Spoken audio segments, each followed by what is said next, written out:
First night, good evening and welcome to Tucker Carlson Tonight. It is a stable of so-called conspiracy theories that at the highest levels of politics and finance, there is a shadowy cabal of pedophiles who use their power to hide the crimes they commit against children.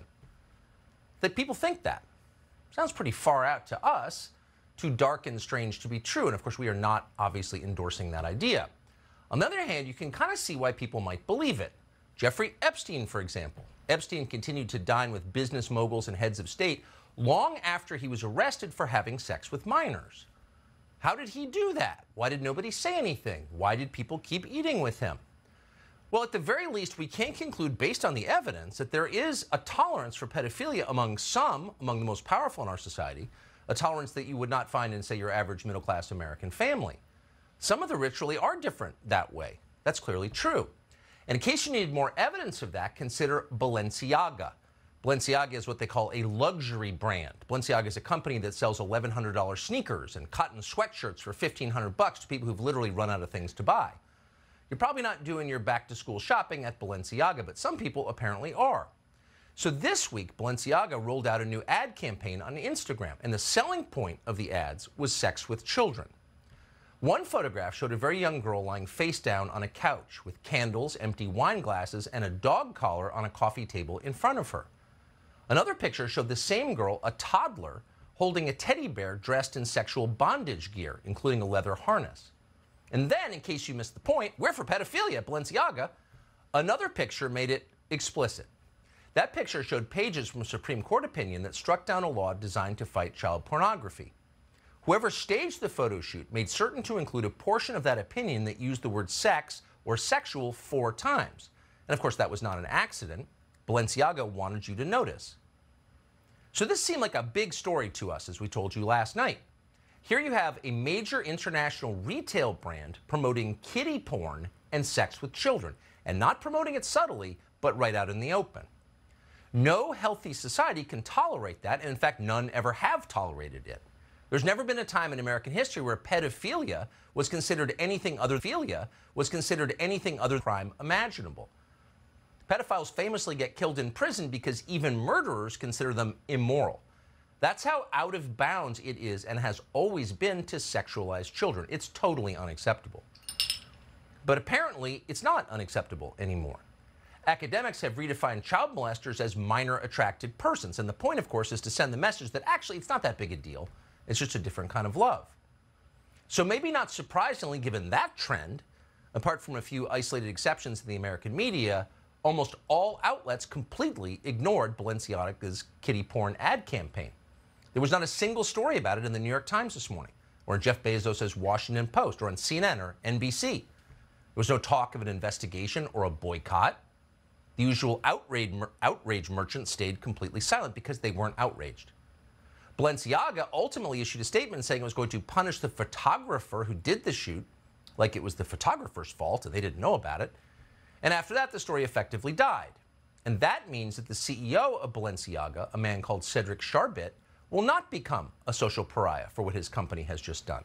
He will continue, just as Jeffrey Epstein continued, to enjoy his busy social life totally unpenalized with his many fabulous celebrity friends. Here he is, for example, with the mayor of New York City, Eric Adams, who looks very excited to be with him. Now, we found that picture, by the way, in less than a minute online. Yet, as far as we know, apart from us on this show, no one has asked Eric Adams about it, and it's likely that nobody ever will. And the reason is simple. The media have no interest in covering the sexualization of children. Their interest, and it's a very intense interest, tellingly so, is in destroying anyone who complains about the sexualization of children, or who even notices it. Noticing it, they tell us, is an attack on the LGBT community. So the assumption here, their assumption, apparently, is that gay people are in favor of molesting kids, and of course in favor of performing genital mutilation on minors. But that's absurd. No normal person is for this, gay or not. It's not anti-gay to oppose kiddie porn, or to feel horror at the fact that doctors are cutting the breasts off of healthy teenage girls. These are crimes, and most gay people think they're crimes. Why wouldn't they think that? Protecting children from adults who want to sexually exploit them is a basic human instinct, and it's a noble instinct. And yet NBC News is doing its best to redefine that instinct as a crime. Yesterday, NBC brought on its law enforcement expert, by the way, a former assistant director of the FBI, to warn viewers that anyone who complains about the sexualization of children will be punished by the legal system, will be sued into bankruptcy and destroyed. Watch this. There was going to be a drag brunch the next day at Club Q. And that's a way to get kids to see, hey, look, it's a person, doesn't necessarily look like the people that you see every day at the store or whatever. But these are real people with lives and emotions. They like the same stories that you do. There's nothing sexualized about it. But every time there's one of those now, the Proud Boys show up because there's an account on the internet called Libs of TikTok that's been pushed by, Tucker Carlson and the Babylon Bee and the far right. Tucker, in particular, seems fixated on this anti-queer panic. In addition to his diatribes against drag shows, he's platformed anti-trans activists, used particularly vicious and extreme rhetoric to attack children's hospitals for providing trans youth with medical care. If he's a consumer of the people we just rattled off, from Lauren Boebert to Tucker Carlson, let's get it out. Let's get it out at trial. Let's expose it for what it is, name it and shame it. He's a consumer of these people, and those people should face civil consequences from the victims. Oh, so the former assistant director of the FBI calling for, quote, civil consequences against anyone who doesn't like the sexualization of children. If you complain about it, you're responsible for the murders that other people commit. Is that in the legal code? No, it's not. But NBC News is doing its very best to add it. MSNBC has spent the last 2 days suggesting that because he signed a bill banning teachers from sexualizing kindergartners, Ron DeSantis is somehow tied to a mass shooter in Colorado.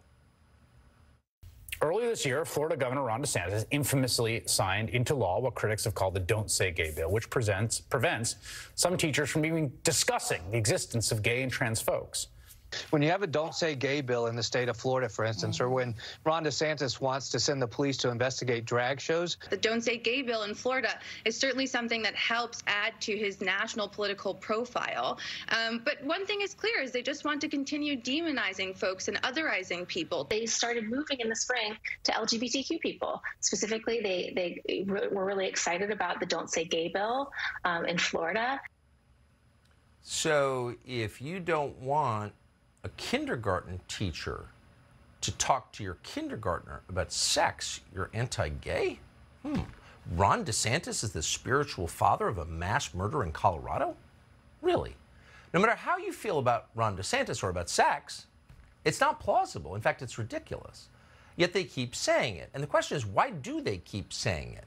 Well, they're saying it because that's how determined they are to keep you from talking about this subject.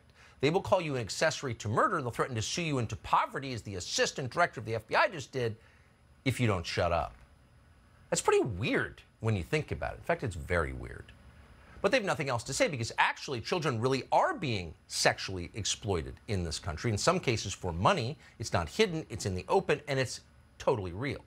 This summer, for example, Matt Walsh exposed the atrocities underway at Vanderbilt Medical Center in Nashville. A physician there admitted to mutilating the genitals of children because it's a profit center for the hospital. Watch this. These surgeries make a lot of money. So female to male chest reconstruction can bring in $40,000. A patient just on routine hormone treatment, who I'm only seeing a few times a year, can bring in several $1,000s because that requires a lot of visits and labs. It actually makes money for the hospital. It actually makes money for the hospital. Now, if you were a muckraking reporter with a conscience, that would be the story of a lifetime. It's all there on tape. A doctor admitting they're mutilating the genitals of children for money, naming the dollar amounts. How could you pass that up? But everyone passed it up. No one covered it. Instead, journalists attacked Matt Walsh for uncovering it. Really? What's the motive there? Nor did they cover what's going on at hospitals across the country, including CHOP, the Children's Hospital of Philadelphia, the famous hospital. A hospital that admitted in an email to performing bottom surgery on a minor and slicing off the breasts of young women for no medical reason whatsoever. There's no medical justification for that ever, and yet they bragged about doing it. In Boston, a staffer at Children's Hospital bragged on tape about 2-year-olds preparing to transition. Truly insane, utterly divorced from legitimate medicine, but again, it was completely ignored. Here it is. So most of the patients that we have in the GEMS clinic actually know their gender, usually around the age of puberty, but a good portion of children do know as early as seemingly from the womb, and they will usually express their gender identity as very young children, some as soon as they can talk. They might say phrases such as I'm a girl, or I'm a boy, or I'm going to be a woman, or I'm going to be a mom. Kids know very, very early. So in the GEMS clinic we see a variety of young children all the way down to ages 2 and 3, and usually up to the ages of 9. That is not science. That doesn't bear any resemblance to science. That's scary. And yet the media choose to ignore it. Why? Because no decent person can look that or any of this in the face without wincing, because it's just too awful. It has nothing to do with medicine. It has nothing to do with improving the lives of patients or making this a better country. No, it is a dangerous cult that is causing irreparable harm to children, not just a few, but a lot. Now, at some point, when the spell breaks, our entire society will recognize this because it's obvious, and we will all recoil in shame that we ever tolerated it for a second. But we're not there yet.